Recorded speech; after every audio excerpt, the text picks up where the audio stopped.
यदि आप अपने जीवन को बदलना चाहते हैं, जीवन को अधिक खुशनुमा, अधिक बेहतर बनाना चाहते हैं, तो आपको मस्तिष्क में नए खांचे बनाने की ज़रूरत है। आपको एक पूरे दिन में सोचने, कार्य करने और महसूस करने के आदतन तरीक़ों को बदलना है। इसके लिए आप 1 महीने तक निम्नलिखित संदेशों पर कार्य करें, निम्नलिखित तरीक़ों पर कार्य करें।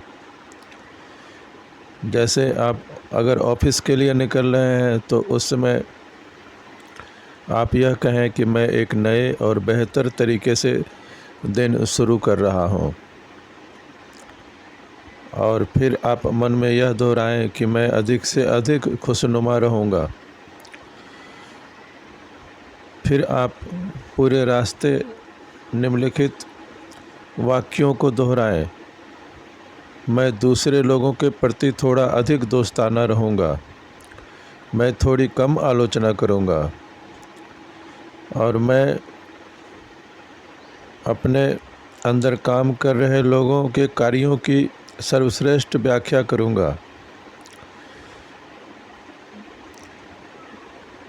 मैं नए व्यक्तित्व जैसा कार्य करने और महसूस करने का अभ्यास करूँगा,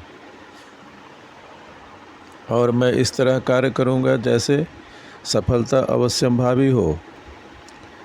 मैं अपनी खुद की राय को तथ्यों में नकारात्मक रंग नहीं भरने दूँगा, और किसी भी घटना के प्रति मैं अपनी राय सकारात्मक रखूँगा। मैं दिन में कम से कम 3 बार मुस्कुराने का अभ्यास करूँगा, और चाहे जो भी परिस्थिति मेरे सामने आए, मैं यथासंभव अधिक शांति और बुद्धिमानी से प्रतिक्रिया करूँगा।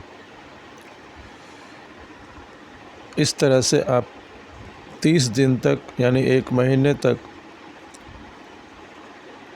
आप बोल कर देखें, इसका अनुभव करें, और फिर आप देखेंगे कि आपकी चिंता, अपराध बोध, शत्रुता कम हो जाएगी और आपका आत्मविश्वास बढ़ जाएगा। लक्ष्य तय करने के बारे में इस वीडियो में कई बार कहा जा चुका है। एक बार फिर उस चीज़ को दोहराएं। आप स्वयं के लिए एक लक्ष्य तय करें जिसकी दिशा में कार्य करना सार्थक हो। इससे भी बेहतर है कि खुद के लिए कोई प्रोजेक्ट बनाएं, निर्णय लें कि आप किस स्थिति से क्या चाहते हैं, और हमेशा आपके आगे कोई ऐसी चीज़ होनी चाहिए जिसकी ओर आप उत्सुकता से देख सकें, जिसके लिए आप कार्य कर सकें, जिसकी आप उम्मीद कर सकें। पीछे की ओर नहीं, आगे की ओर देखें। अतीत के बजाय भविष्य का मोह विकसित करें। भविष्य का मोह आपको युवा बनाए रखेगा। जब आप लक्ष्य का पीछा करना छोड़ देते हैं और आपके पास भविष्य में देखने के लिए कुछ नहीं रहता है, तो आपका शरीर भी अच्छी तरह कार्य नहीं करता, और यही कारण है कि इंसान रिटायरमेंट के बाद शिथिल पड़ जाते हैं। यदि आप लक्ष्य की दिशा में नहीं बढ़ रहे हैं, आगे की ओर नहीं देख रहे हैं, तो आप दरअसल जी नहीं रहे हैं, समय काट रहे हैं। निजी लक्ष्यों के अलावा भी एक सामाजिक लक्ष्य और उद्देश्य रखें जिसके साथ आप जुड़ाव महसूस कर सकें। स्थिर खड़े रहने से अच्छा है कि आगे बढ़ते रहें। स्थिति का पूरी तरह अध्ययन करें। कल्पना में अपने सामने संभव कार्य की कई दिशाओं का विश्लेषण करें, और परिणामों का भी, जो हर दिशा में कार्य करने से आपको मिल सकते हैं। उस दिशा को चुनें जिसमें सबसे अधिक अवसर नज़र आते हों, और आगे बढ़ जाएं। अगर आप तब तक इंतज़ार करेंगे जब तक कि पूरी तरह यकीन या पक्का न हो जाए, तो आप कुछ भी न कर पाएंगे। इसलिए जो भी निर्णय आप लेते हैं वह ले लें और फिर आगे बढ़ें। कई बार हम निर्णय गलत ले लेते हैं, परंतु इस वजह से हम हमें अपने मनचाहे लक्ष्य का पीछा करने में हतोत्साहित नहीं होना चाहिए। आप निर्णय का सुधार कर सकते हैं। यदि आपने गलत निर्णय लिया है या गलतियां की है तो आप आगे उस गलती को सही कर सकते हैं। गलत दिशा में एक कदम उठाना भी जिंदगी भर एक ही जगह खड़े रहने से बेहतर है। एक बार जब आगे बढ़ जाते हैं तो आप चलते चलते अपनी गलत दिशा को ठीक कर सकते हैं। अपने अंदर परोपकार की भावना को विकसित करें।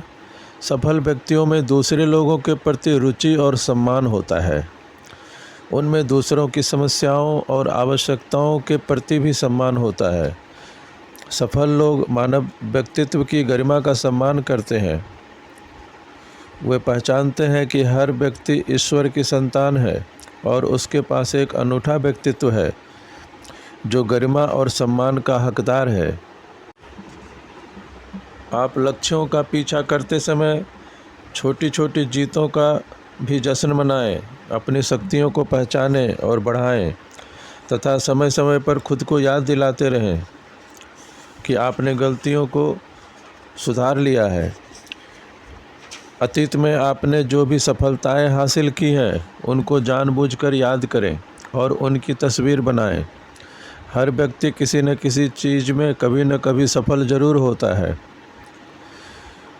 तो आप जब कोई भी नया लक्ष्य चुनते हैं तो आप उन पिछली भावनाओं को याद करें जब आप सफल हुए थे और जिसका अनुभव आपने अतीत की किसी सफलता के समय किया था, चाहे वह कितनी भी छोटी सफलता क्यों न हो।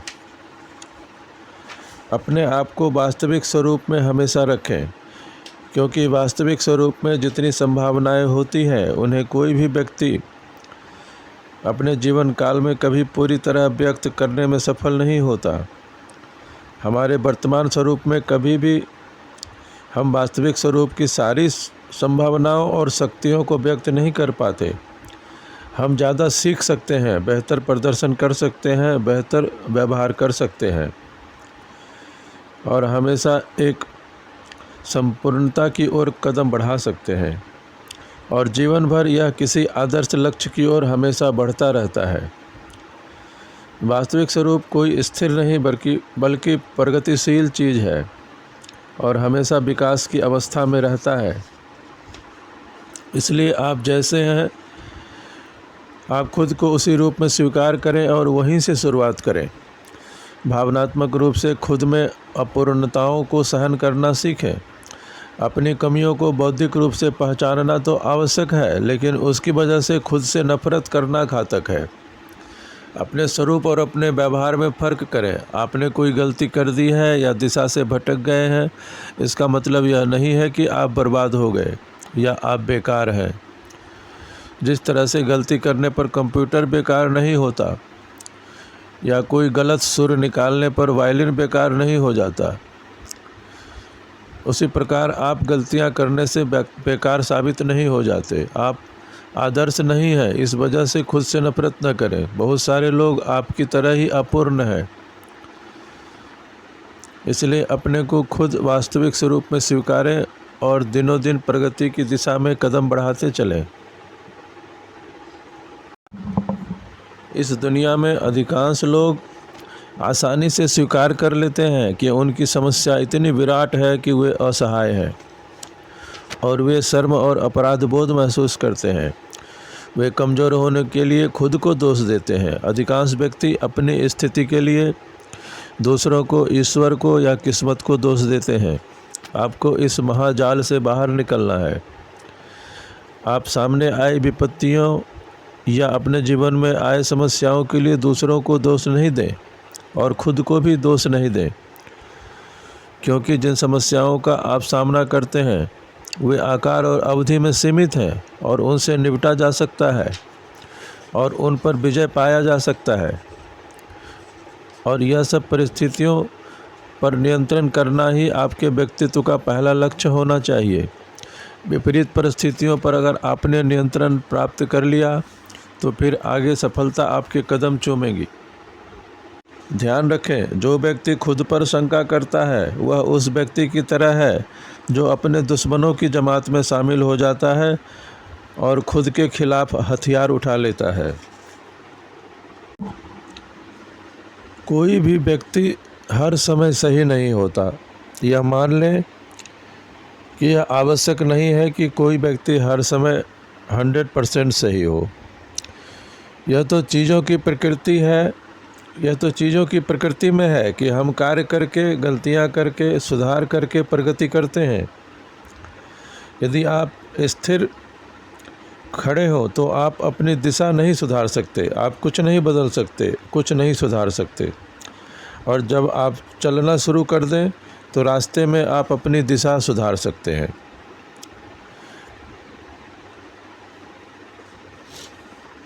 सबसे अधिक महत्वपूर्ण बात यह है कि ऐसे कई सफलतापूर्ण किए गए कार्य जिनको कई सफल लोगों ने किया है, उनमें वे जितना सही पाए जाते हैं उससे ज़्यादा उन्होंने गलतियां की होती हैं। और अधिकतर परिवेशों में विजेता हर बार सही नहीं होते, बल्कि आधी दफ़ा वे गलत ही होते हैं। मैं एक बहुत बड़े उद्योगपति से एक बार मिला। उसने कुछ ही वर्षों में बाज़ार में 18 बहुत सफल नए उत्पाद उतारे और 40 साल की उम्र तक अपनी कंपनी को करोड़ों रुपए के अधिक के कारोबार तक पहुंचा दिया। लेकिन उसने कहा कि बहुत कम लोग इस बात को जानते हैं कि मैंने 100 अन्य उत्पाद भी उतारे थे और कुल मैंने 118 उत्पाद उतारे थे, जिसमें 100 उत्पाद तो बिल्कुल असफल हो गए और बुरी तरह असफल हो गए और सिर्फ 18 उत्पाद ही सफलता के पायदान पर आगे बढ़ सके। तो इस तरह हम देखते हैं कि हर व्यक्ति कुछ ही चीज़ों में सफल हो पाता है, लेकिन वह प्रयास करता रहे तब। यह गौरतलब है कि आप गलत होने के लिए भी तैयार रहें और हो सकता है कि आप पहले प्रयास में आप भटकते हुए साबित होंगे, फिर भी आप कुंठा का शिकार न हो और आक्रामक रूप से अपने लक्ष्य की प्राप्ति की ओर बढ़ते रहें। आप अकेलेपन में न सिमटें, क्योंकि आपको सफलता तभी मिलेगी जब आप जल्दी से दोबारा ध्यान केंद्रित करें और अपने अंतिम उद्देश्य की ओर बढ़ते रहें। थॉमस एडिसन की पत्नी ने एक बार कहा था कि एडिसन किसी समस्या पर उन्मूलन की विधि का इस्तेमाल करते हुए अंतहीन तरीके से कार्य करते थे। कोई व्यक्ति अगर उनसे पूछता कि क्या वे निराश हो गए हैं क्योंकि उनके इतने सारे प्रयास असफल हुए, तो वे कहते थे नहीं, हर गलत प्रयास आगे की ओर बढ़ने वाला एक और कदम है। तो हमें सफलता असफलता के इस खेल में अल्पकालीन अनिश्चितताओं को गले लगाना सीखना होगा और चुने हुए लक्ष्यों से जुड़े रहना होगा और विश्वास करना होगा कि हम अपने बड़े उद्देश्यों को हासिल कर लेंगे। भले ही हम ऐसा सीधी लकीर में न कर पाएँ, लेकिन कभी इधर कभी उधर चलते हुए हम लक्ष्य तक पहुंच सकते हैं। इस दुनिया में बहुत सारे लोग अपने अंदर द्वेष पाले रहते हैं, नफ़रत पाले रहते हैं। याद रखें, आपका नफ़रत या आपका द्वेष दूसरे व्यक्तियों, घटनाओं या परिस्थितियों के कारण उत्पन्न नहीं हुआ। यह तो आपकी भावनात्मक प्रतिक्रिया और आपके नज़रिए की वजह से उत्पन्न हुआ है। इसके ऊपर आपका ही नियंत्रण है और आप इसे नियंत्रित भी कर सकते हैं। आप खुद को दृढ़ता से विश्वास दिला दें कि द्वेष और नफ़रत खुशी और सफलता पाने के रास्ते नहीं हैं। यह तो दुख पाने के तरीके हैं और असफलता पाने के तरीके हैं। और जब तक आप द्वेष पाले रहते हैं, यह असंभव है कि आप एक आत्मनिर्भर, स्वतंत्र और आत्मनिर्णायक व्यक्ति बन सकें। द्वेषपूर्ण व्यक्ति अपने जीवन की बागडोर दूसरे लोगों के हाथों में थमा देता है।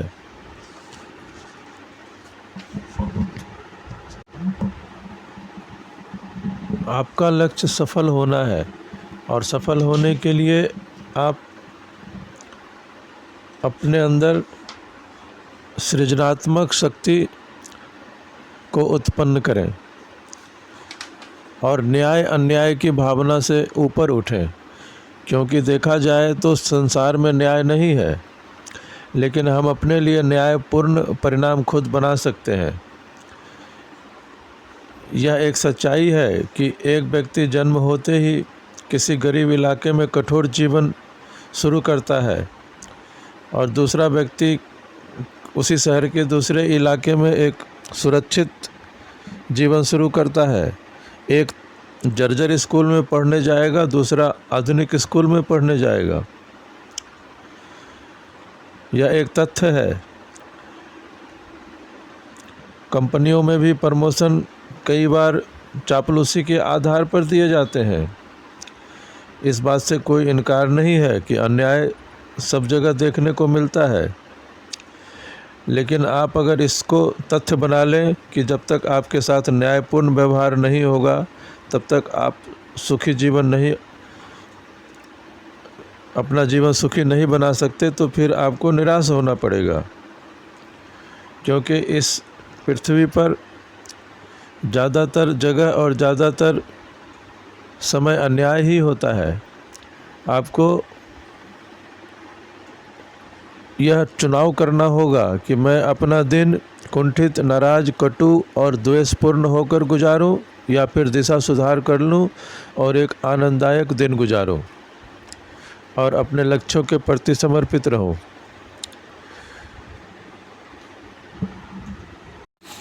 अधिकांश व्यक्ति अपने जीवन को खोखला बना लेते हैं।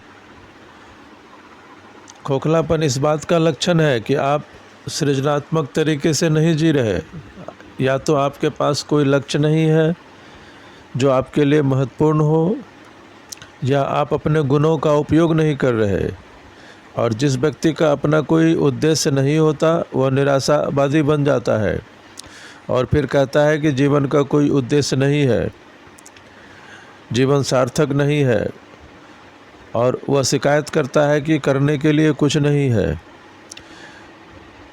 और जिन लोगों के भीतर आनंद लेने की क्षमता जीवित होती है, वे जीवन में कई साधारण और सरल चीज़ों में भी आनंद खोज लेते हैं और उन्होंने भौतिक दृष्टि से जो सफलता हासिल की उसका भी आनंद लेते हैं। जो व्यक्ति सक्रियता से किसी महत्वपूर्ण लक्ष्य की दिशा में बढ़ रहा है वह कभी अपने जीवन में निराशा की बातें नहीं करता, जीवन की निरर्थकता की बातें नहीं करता। यहाँ तक कि अधिकतर बुजुर्ग भी लक्ष्य आकांक्षी, आशावादी लोगों की तरह कार्य करते हैं। यदि आपको जीवन में मानसिक और शारीरिक स्वास्थ्य प्राप्त करना है तो इन 3 सिद्धांतों पर जरूर अमल करें। आरामदेह और तनाव रहित होने के लिए समय निकालें। अपने लक्ष्यों की दिशा में आप जो प्रगति और उपलब्धियां हासिल करते हैं उनके नोट्स बनाएं। सफलता की डायरी लिखना अधिक शक्तिशाली आत्म छवि बनाने वाला औजार है। जब आप अपनी आत्म छवि पर एक मानसिक कल्पना, एक मानसिक चित्र बनाकर अच्छा महसूस करते हैं तो आपकी सफलता सुनिश्चित हो जाती है। यदि आपको सफलता प्राप्त करने के लिए अपनी पूरी शक्तियों का उपयोग करना है तो सबसे पहले आपको खुद को क्षमा करना होगा और क्षमा संबंधी अभ्यास करना होगा, और आपको ऐसे लोगों को भी क्षमा करना होगा जिन्होंने आपको चोट पहुंचाई है। क्षमा संबंधी अभ्यास सबसे चुनौतीपूर्ण और पुरस्कारदायक अभ्यास है। 1 या 2 व्यक्तियों को चुनें जिनके प्रति अतीत के अनादरों की वजह से आपने लंबे समय से द्वेष पाल रखा है। अपने दिल में उन्हें सचमुच और पूरी तरह क्षमा करने का तरीका खोजें, कुछ भी बचाकर न रखें, और अंततः आप अपने कार्यों से भी उनके प्रति ऐसा करें। और इसके साथ ही अतीत की किसी भूल या स्थिति को पहचानें जिसमें आप अपने खिलाफ कोई शिकायत पाले हो, और खुद को भी क्षमा कर दें, तथा आखिरकार हमेशा हमेशा के लिए इसे अपने विचारों से दूर कर दें। हो सकता है इसके लिए आपको काफ़ी मेहनत करनी पड़े, लेकिन 21 दिनों तक लगातार आप अगर क्षमा संबंधी अभ्यास को करेंगे तो आपको मानसिक रूप से बहुत ही ऊर्जा मिलेगी और आप कई नए कार्य करने में सक्षम हो जाएंगे।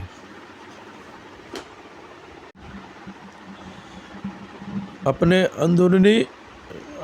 अंदरूनी सफलता के खांचों को दोबारा सक्रिय कैसे करें। हर कोई अतीत में किसी न किसी समय सफल हो चुका है। ज़रूरी यह नहीं है कि कोई बड़ी सफलता हो, या छोटी सफलता भी हो सकती है।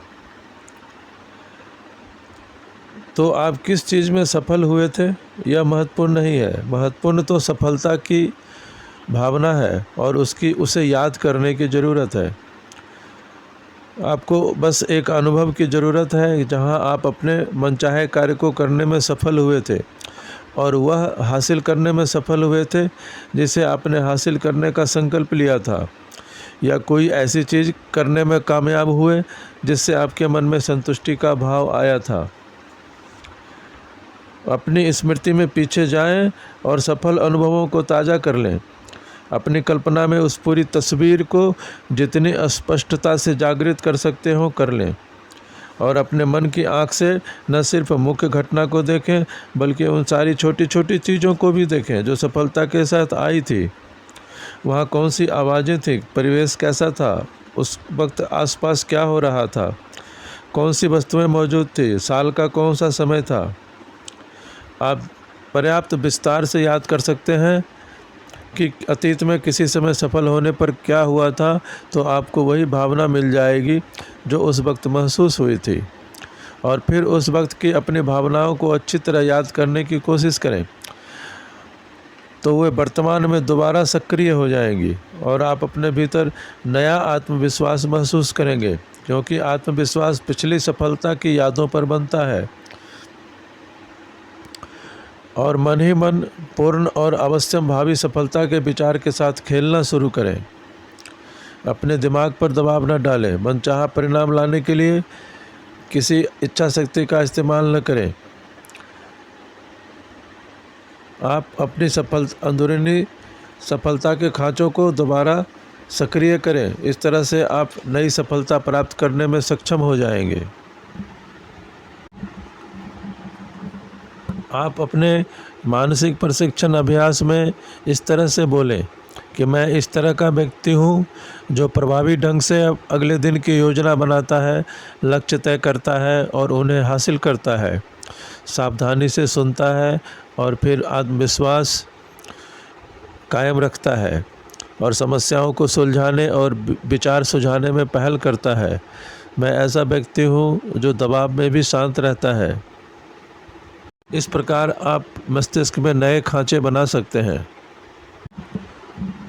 आप वर्तमान में जो जीवन जी रहे हैं उससे अधिक जीवन जीने की आवश्यकता निर्मित करें।